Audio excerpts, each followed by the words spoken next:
so happy to be with you here today.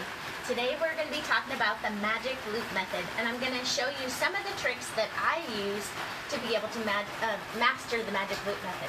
So we'll be talking about that. Also, I wanted to show you some projects that I've been working on and what I learned as I went along. So we'll be talking about those things. Also, if you hear the rain, we are in Chico, California, visiting Jim's mom and dad, or my mom and dad, should I say. They're so wonderful. Anyways, I'm so pleased to be here and be able to share with you. So let's see what we're going to talk about first. First of all, I wanted to talk to you and tell you why I love the magic loop method. Okay, there's lots of reasons to enjoy the magic loop method, and as opposed to other methods. And one of them is you don't have to keep track as closely of your rounds, because when you're knitting your socks two at a time, like I am knitting these socks, if I go around and I accidentally, if it wasn't color work and I was just doing it in stockinette stitch, if I accidentally did one extra round, it would be on both sets on the pair of socks, not just one of them. So they'll still fit exactly the same. So this is an example of what magic loop looks like when we're doing color work socks. And let me tell you what the name of this pattern is. It's the Winterfell Sock Pattern by Knitty Melissa, and it's a free pattern on Ravelry. And it was a nice little knit along that she did. And these socks are very cute. I just love them. And this is Ultra Alpaca super fine sock yarn, and it is really nice. I like it. Very vibrant color, so that is wonderful. And like I said, doing the socks two at a time, you don't have the second sock syndrome, because you don't, when you're done, you know. So that is another wonderful advantage of doing the magic loop method. Now, another thing that I wanted to talk to you about was sometimes we go ahead and we knit our projects. Like this one was knit on a 16-inch needle. And I used the magic loop method when I got to the top for decreasing the top of the hat.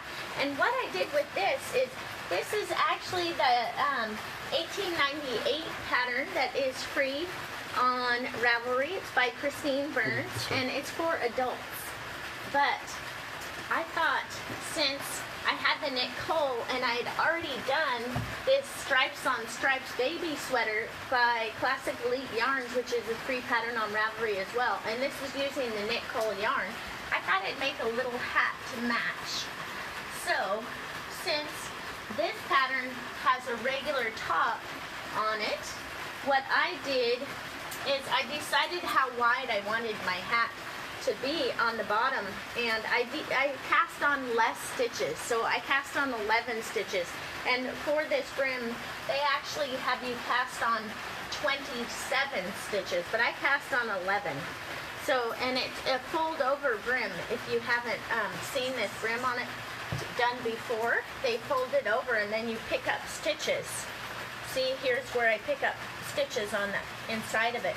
But what's really neat also, remember not too long ago we were talking about that Kitchener stitch, and we were saying that there's different ways to do Kitchener stitch garter, Kitchener stitch stockinette, etc. So I am going to show you, here's where I did my Kitchener stitch. And if you look, it's completely invisible. You can't see it. And the reason why it's invisible is when I was doing the garter section, I did knit off purl, and then when I did the stockinette section, I did knit off purl, purl off knit. And that is how you get, so you have your knit stitches, and then you have your garter section, and it turns out beautiful. Of course, in this pattern, it does not tell you how to do, when you're doing this pattern, it just says Kitchener together. It doesn't tell you Kitchener part of it in garter stitch and Kitchener the middle part in stockinette, and then go back to garter stitch. But you can definitely use those skills that I taught you earlier on earlier Facebook Live and get a perfect edge on this 1898 hat. So this is a hat. It's really super cute, and it was super easy using the knit coal by Plymouth Yarn Company, and it's 100% superwash yarn. And I didn't alternate colors or anything. I just let the yarn stripe as it wanted to stripe. But that's a baby hat. So anyways, that was pretty fun. Another thing that I'm going to be, I wanted to show you this sock pattern. You know, I'm always talking about Michelle Hunter's The Best of Knit Purl Hunter books and all of her books that she's written because she's such a fabulous teacher. These are her, a sock pattern that she has in that Best of Knit Purl Hunter book. And this is using Zen Garden Serenity 20. And these don't look like much, and I have worn them for like 2 years, but if you look at them, no holes in the socks. They are absolutely still in fantastic condition. So if you wanted to use a great sock yarn, that Zen Garden Serenity 20 with cashmere in it is one of my all-time favorite sock yarns, and I totally love that. So another project that I was working on this week that was totally awesome was our team cowl and hat pattern. And of course I decided to make this cowl isn't finished yet, and I left it unfinished so that I could show you something with it. So this is the cowl pattern, and I'm going to be doing my buttonholes pretty soon here. But what I did on this actual pattern, if you see how stretchy it is, what I did is I put this on a number 10 needle, and it's a worsted weight yarn that I'm using. They're two different worsted weight yarns, but if you put it on a large needle, you get this really squishy fabric. So if you're going to make that pattern, I would encourage you to use the larger needle size because it turns out fantastic. Now, Jim, I wanted to show them one thing. You know, I know this is a little bit off topic, but because we were, you know, we always want to learn something new, I wanted to show you, everyone, see these beautiful edges? Maybe you can see it on the gold colorway. See how the edges are perfectly beautiful? That's from slip stitches. And to get that slip stitch, almost everyone that I talk to, they say, always take your stitches and slip them as if to purl with the yarn in front. But what they don't tell you is that most often when they're doing that, what they're doing is it's garter stitch on the edge. You know, the edges that are garter stitch that keep the project from rolling? That's when they're doing that. So if you think of the back of garters, when you're knitting along, the back of the knit stitch is a purl. So of course you would slip it purl-wise with the yarn in front. Now this is ribbing, right? And I have students asking me all the time, how do I know which way to slip the actual stitches? So this one is a knit 3 at the end, right? So I look at the knit stitch and say, what stitch is on my left hand needle? And I know that I'm knit 3 to the end, so I have my yarn in the back. So you would just slip it and not work it. That's how you do it. And if the stitch had been a purl on my left hand needle, I would put the yarn in front and just slip it as if it's a purl. And that's a little trick that you can use so you always know how to slip your stitches to get these beautiful edges. And it doesn't matter if you do the first stitch or the last stitch, whatever works for you. Usually I do the last stitch, but I have done many projects where they have you do it the first stitch. You just look at that stitch on your left hand needle that you're going to be slipping and say, is it a knit or is it a purl? And if it's a purl, you slip as if to purl with the yarn in front. If it's a knit, you slip as if to knit with the yarn in back. The only exception that I have found that could be different is I had this fantastic friend, Mary, and she is a left-handed knitter. And oh my gosh, okay, so I still can't figure out exactly how she's knitting and having it turn out beautifully, but she does everything backwards from what we do. So I don't know if that applies to her, if the slip stitches would be the same for her, because she knits differently than we do. So, but if you knit and you are knitting from the left-hand side to the right-hand side, then it works great for that. So, also, I wanted to make sure and have you share your projects with us and let us know what you're working on. What happens when you do that is you're entered to win prizes that we have every week. Okay, so this was the prize for last week. It was 2 skeins of Lamar and the sweet potato colorway. And I chose this yarn in this color simply because it was sweet potato and it reminded me of the upcoming Thanksgiving. So I will let you know who the winner of that is very shortly here. Now with these chow goo, for this week it's going to be some sock needles and the Magic Loop Method book. I don't have the Magic Loop Method book with me. I forgot to grab that, but it's a book that talks about the Magic Loop Method. And so that will be the prize for this week. And the way that you enter to win is post your projects, let us know what you're working on, and you'll be entered for this prize for this week. So that's totally awesome. So you go ahead and do that. And then, also, this is another pattern. This is a lacery sock pattern that I did. And it's from the Best in Knit Pearl Hunter book. And this pattern was knit 2 at a time in the round. And it's just, they look so perfect. There's nothing that's off. They're exactly the same. Even if one row was off, both socks would look the same because each sock has the same problem with them. So it's not actually a problem, it's a design element, which we love. So anyways, so that's a great way to use our Magic Loop Method. Also, I wanted to go ahead and mention to you that Michelle Hunter is going to be doing a knit-along starting this Thursday. And of course, I can't start mine because my yarn is not wound. But I will be starting it as soon as I get back home. And she usually has the patterns for sure by 8 a.m. You can get your pattern, and it's on knit. It's on the blog for Alpaca Direct, so you can look at the specifics for that. And it uses 8 skeins of Sueno. And Michelle Hunter is a fabulous teacher, and I would encourage you all to participate in her knit-alongs just because you learn so much. Also, we are going to be having a class with Megan Jones, and it's a beautiful shawl that she's going to be doing. And this is the yarn that I'm going to be doing for mine. It's 2 different colorways of Zen Garden. One has Stellina with sparkle in it, and the other one does not. And another project that I've been working on this week is using this lovely Eco Alpaca yarn. Oh my gosh, and I'm just started on it. And what this is going to be when it grows up is going to be the Eco Highland Duo Scandinavian double knit hat. So this is the first time that I've done a double knit project, and I'm really looking forward to it. So I'll be able to tell you how I am going to go about learning this. Now, I've learned the cast on. On here, they actually don't do the cast on this pattern, but of course, being me, and I don't follow any patterns right the way they're written, so I am doing the cast on, and it's an invisible cast on by the Sockmatician on YouTube, and I am totally looking forward to working on this next week. So I'll let you know what it looks like. I'll show it to you next week so you can see it and enjoy it along with me. Also, I am almost completely done with this lovely shawl that I have been working on. I have the one side done here, and remember how we were talking about the sides, it rolling? It rolls very, very little, so I don't think it's going to be a huge problem. They want to know what the name of that is. This one right here, let me show you the front of this pattern. Here's the charts that I'm following.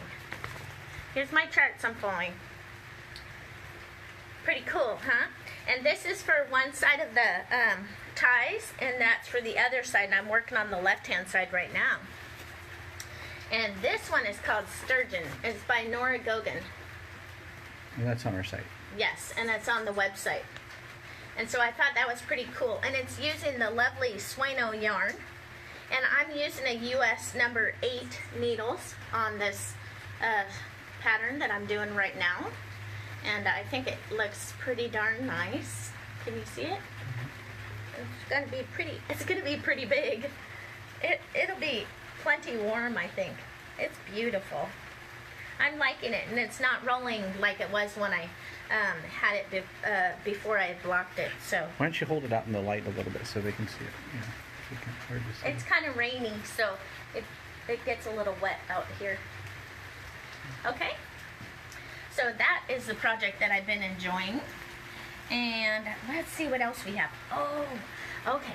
So with the using the magic loop, I wanted to go over how to do this cast on for 2 at a time socks, and this is top down from the cuff. So I did this little sample right here, so you can see these are just 20 stitches. So these would be tiny little mini socks, okay? And so that is what they look like so far. Now, if you were going to cast on to do this, let me show you how you do the cast on. It's a little bit tricky, but the magic loop is worth learning. It's totally worth learning.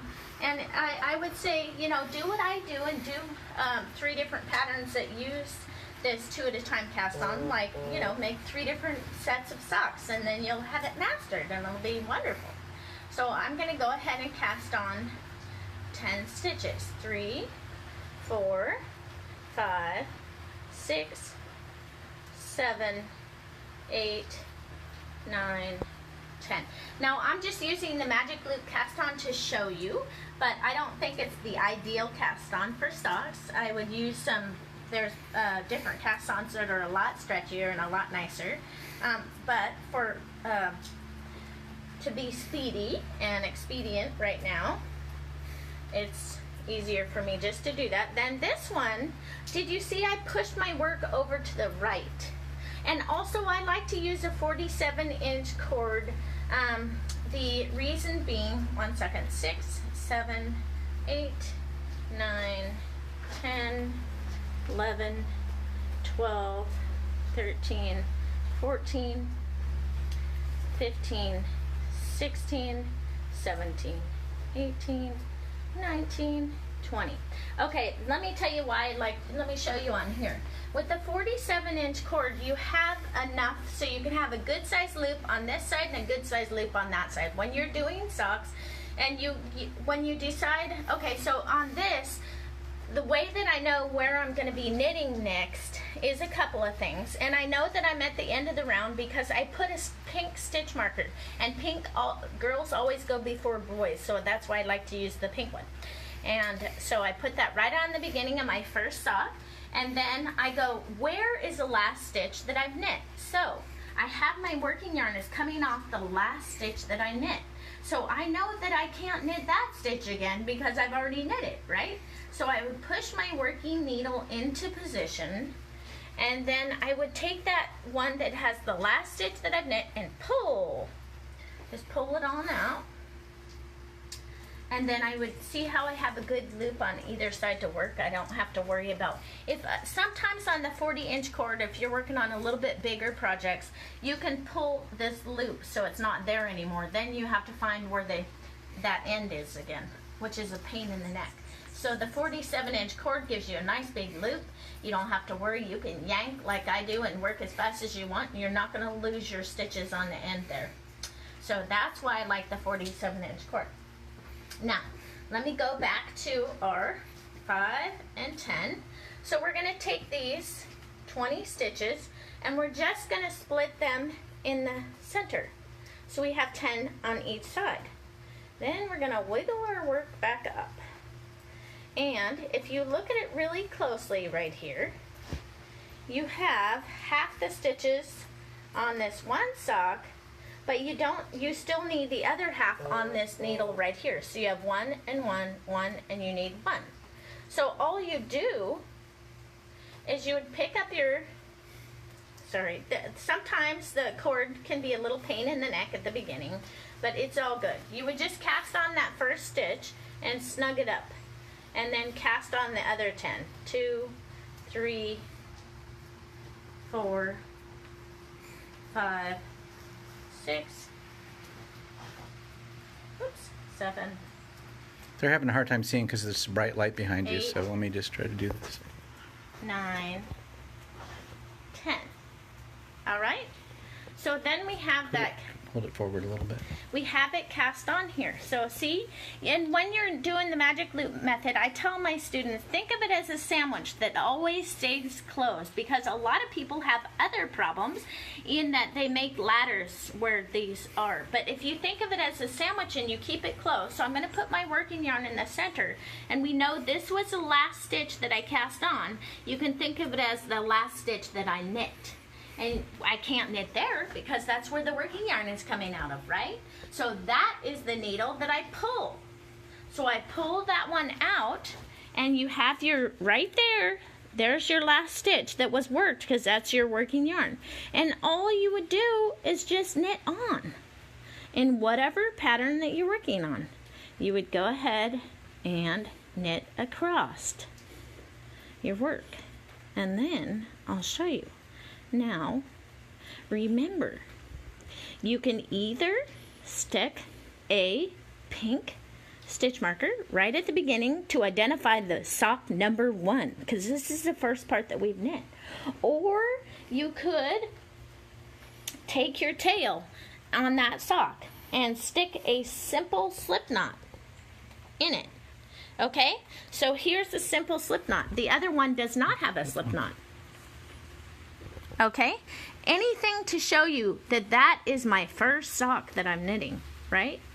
So then what we do is we have our work there, and we're going to flip this around here, and we're going to put this needle into position. And we're going to turn it around. Stitches are facing downward. Okay, this working yarn is tangled here. And there, that goes like that. Alright, so then these stitches are kissing. Remember, we hold them closed like a sandwich. And if we ever find ourselves knitting on the inside of our sandwich, oops, we did something wrong. So that one would be the other side that's knit. Now they're both joined, right?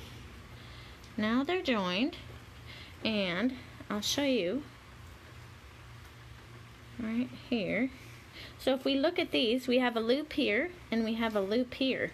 Okay, now this sock sample is so tiny that we don't need, we could use, you know, 40-inch cords and be no problem. Or but when we're doing a full-size set of socks at 47-inch, the little extra cord works great. So you see I have my working yarn between the two needles, and I'm going to say, where was my last stitch? Oh, it's right there. See, it's right there. So you're not going to knit that one again. You're going to pull that cord out. And guess what? Once again, you can go ahead and knit. And that is all there is to the magic loop method. I can tell you from experience, we have begin to knitters that take our begin to knit class, and less than 1 month later, I mean, they had never seen a knit stitch, never seen a purl stitch, and within 1 month, I'm having them do their projects using the magic loop method. And they are so excited because when they get to the top of their hats and they're doing decreases, they don't have to use separate needles. They can use that one needle for the whole project, which is so awesome. It's cost effective and it's quick. It makes your projects quick because you can knit a project, get your socks done all at once, and not have your second sock syndrome. So that's totally fantastic. So let's go back real quick and take our Lamar, and we are going to be looking for our winner, and it's Jane Everett. Jane Everett, you have won this wonderful 100% baby llama that has been de-haired, and it is, oh, it's so soft. Totally lovely. So I hope that you'll be able to make something really nice from that. And you get in touch with us and give us your address, and we can get that out in the mail to you. And the prize for this week is a 47-inch sock needles that you can use to do the magic loop method, and it also comes with a magic loop book to help you along the way as you're learning. And so that is the prize for this week, and the way that you can win the prize is tell us what you're working on. Post pictures, share with your friends, and that maybe you'll get a chance to win that and make yourself a pair of socks. Was there anything else that I missed, Jim? No. Don't forget that this, on the 4th, is the Match Play Cowl from Michelle Hunter. And on the 13th of October, Megan Jones is going to be doing a shawl class with us. And that is appropriate for intermediate knitters. So for those of you that are local, if you want to join in on that, she's a fabulous instructor, a beautiful, wonderful lady. And I totally love and enjoy her classes. So I'll be taking that as well. So one thing we have, sure. those other magic loop Loop videos on our blog. Oh, yes. And okay. also on YouTube. Yes, we and on also our website. have Magic Loop videos on our blog and on YouTube. So if you get confused about what I was talking about today, go ahead and take a look at those. Let me go ahead and one more time just to make sure that I didn't miss anything. So the main points that I wanted to share with you were how to cast on from the Magic Loop method, 2 at a time socks, and we did that. Then make sure that when you're doing projects and you're doing the Magic Loop method where you split it, don't put your stitch marker at the very end of the split, because right here, if you put your stitch markers right here on the end, every time you get to here, your stitch marker, let me show you. You'll get right there and you'll be playing with your needles. Here's the little the tie bands that I like to use. So you'll get here and it'll go flying across the room. So what I usually do when I'm our students doing a hat using this Magic Loop method, I will have them bring it in 1 repeat. So on our hat pattern is knit 2, purl 1. So it doesn't really matter where the beginning of the round is on a hat when you're doing the Magic Loop method. So what I would do is take the, one second here, John. Sorry. If that pattern is knit 2, purl 1, what you would do is you would put your stitch marker 3 stitches in and go knit 2, purl 1. That way when you come around to work on this other side over here, you're always starting at knit 2, purl 1, because a lot of people, they will stick their stitch marker in, they'll put it somewhere that's inside, so it doesn't fall off the end, but they don't do it at the end of a repeat. So they'll start, instead of a knit 2, purl 1, they'll start with a purl 1. And they get off pattern and they're like, I don't understand why I'm getting off pattern, because they put their stitch marker in the middle of the repeat instead of at the beginning of a new repeat. So that is important. And I showed you about the knot that you can put on your socks, or you could also use these little clippy stitch markers to tell you when I work all the way around here, I'm back at the beginning of my first sock. So then I'm on the next row, because you have to go through 1, 2, 3, 4 sides. And if you get busy, it can be confusing as to where you are. But also remember that look for your working yarn, and that is always where the last stitch is that you work. So if you keep these little tricks in mind, you can make the Magic Loop easier, and you can have a beautiful time doing socks 2 at a time. So you guys have a great day, and I will see you next Tuesday. And next Tuesday we are going to be taking a close-up look at the flexi flips, and we are going to be comparing them to double points and to 9-inch circular needles. So I will have them all side by side. I'll be taking out the tape measure, telling you about the finish, and we'll be taking a really close look at it, including the cost difference, so that you can see if that makes sense for you. So you guys have a great week, and we will see you next week. You take care.